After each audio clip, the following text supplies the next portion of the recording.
Bismillahirrahmanirrahim. Assalamualaikum warahmatullahi wabarakatuh. Ibu, perkenalkan ya Bu ya, saya Dr. Berlian yang sedang berada di klinik hari ini. Di sini nanti saya akan melakukan pemeriksaan dan juga akan memberikan beberapa hal terhadap Ibu, di mana yang harus diperhatikan dan juga yang harus dilakukan. Apakah Ibu bersedia? Ibu sebelumnya namanya siapa? Namanya Dini, Dok. Usianya berapa tahun? 19 tahun. Tinggalnya di mana? Di Jalan Sumatera. Baik, Ibu tadi setelah dilakukan pemeriksaan fisik dan juga penunjang, Ibu itu mengalami kondisi diabetes mellitus atau kencing manis.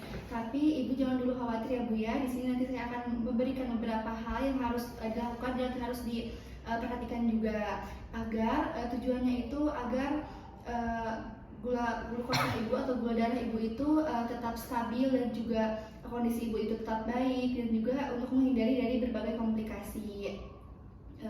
Kemudian di sini yang pertama itu ada pemeriksaan glukosa, di mana untuk normalnya itu yang pertama itu ada gula darah puasa, di mana normalnya itu ada di 80 sampai 130. Kemudian untuk gula darah sewaktunya itu ada di kurang dari 180. Kemudian setelah itu kita lakukan pemeriksaan. Nah, untuk tata caranya itu di sini siapkan alat dan bahan. Di sini ada autoclip dan juga ada glukometer. Nah, di sini yang pertama itu kita cuci tangan dulu sebelum melakukan pemeriksaan, kemudian keringkan, lalu siapkan autoclip dan glukometer. Lalu sebelum itu kita lakukan pemeriksaannya di jari telunjuk dan juga di jari manis. Kenapa di jari ini? Karena di sini itu lebih mudah dilakukan. Kemudian setelah itu di jari yang akan kita periksa itu diberikan alas swab, tunggu sampai kering, lalu simpan autoclip ini di atas jarinya, lalu tusukkan. Kemudian setelah itu darah yang pertama keluar itu diusap dengan kasa kering. Kemudian setelah itu darah yang kedua ditempelkan ke ujung strip dan nanti dilihat berapa hasilnya. Nah, kemudian untuk waktunya itu ada waktu pemeriksaannya itu sesuai dengan pemeriksaan yang akan dilakukan oleh Ibu. Ada sebelum makan, kemudian 2 jam sesudah makan, dan sebelum tidur. Nah, kemudian apabila kadar glukosanya itu normal, maka lakukan pemeriksaannya itu secara rutin. Dan apabila kadar glukosanya itu tidak normal, maka dicatat berapa hasilnya. Pokoknya kalau setiap pemeriksaan itu harus dicatat dan Ibu harus mempunyai buku harian, agar nanti apabila Ibu kontrol ke dokter itu harus dibawa untuk didiskusikan. Kemudian di sini ada tanda dan juga gejala pada hipoglikemia. Nah, Ibu gejala yang ringan itu apabila hipoglikemia ringan itu untuk tandanya itu ada Ibu itu sering lapar, kemudian berkeringat, gelisah, kemudian ada sering kesemutan, kemudian ada gemeteran. Nah, untuk gejalanya itu biasanya Ibu itu pucat, kemudian tekanan darahnya itu sistolik sama diastoliknya itu cukup jauh. Kemudian untuk yang berat itu untuk tandanya itu ada lemah, lesu, kemudian pusing seperti melayang, terus kebingungan, kemudian ada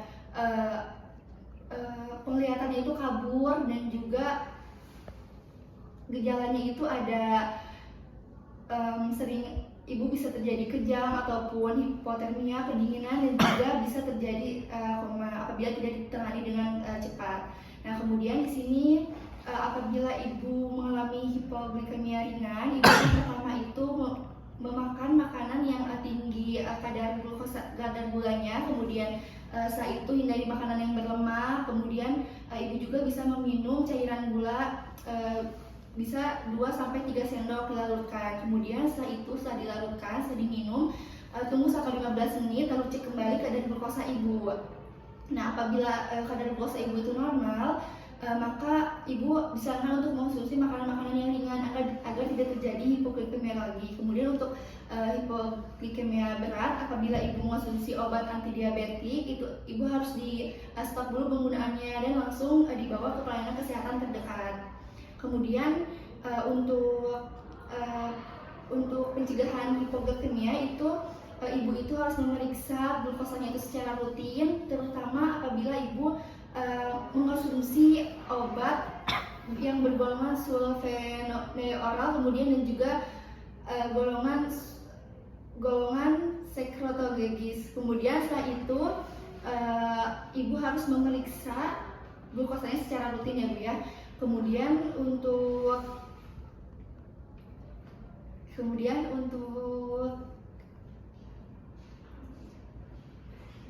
nutrisi, kemudian untuk sebelum melakukan olahraga di sini apabila karbohidratnya itu ibu disarankan untuk memakan yang tinggi glukosa. Apabila nanti kadar glukosanya itu sebelum melakukan aktivitas fisik atau olahraga misalnya kurang dari 100, ibu harus mengkonsumsi tinggi gula dulu ya Bu ya. Kemudian harus menghindari aktivitas yang berat. Kemudian di sini untuk yang nutrisi, ibu itu untuk jumlahnya itu harus disesuaikan dengan berat badan ibu dan juga harus sesuai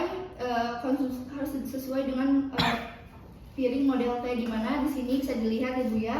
Di sini ada 1/2 dari piringnya itu terdiri dari sayuran dan buah. Kemudian 1/4 di sini ada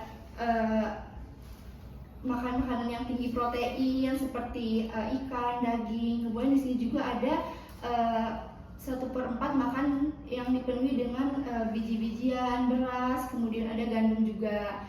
Nah, kemudian untuk jadwal makannya itu 3 kali makan berat itu untuk paginya itu 20%, kemudian untuk siangnya itu 30% dan sorenya itu 25%. Kemudian setelah itu harus disesuaikan dengan kebutuhan kalorinya dan juga harus memakan makanan snack yang ringan selama 2-3 kali.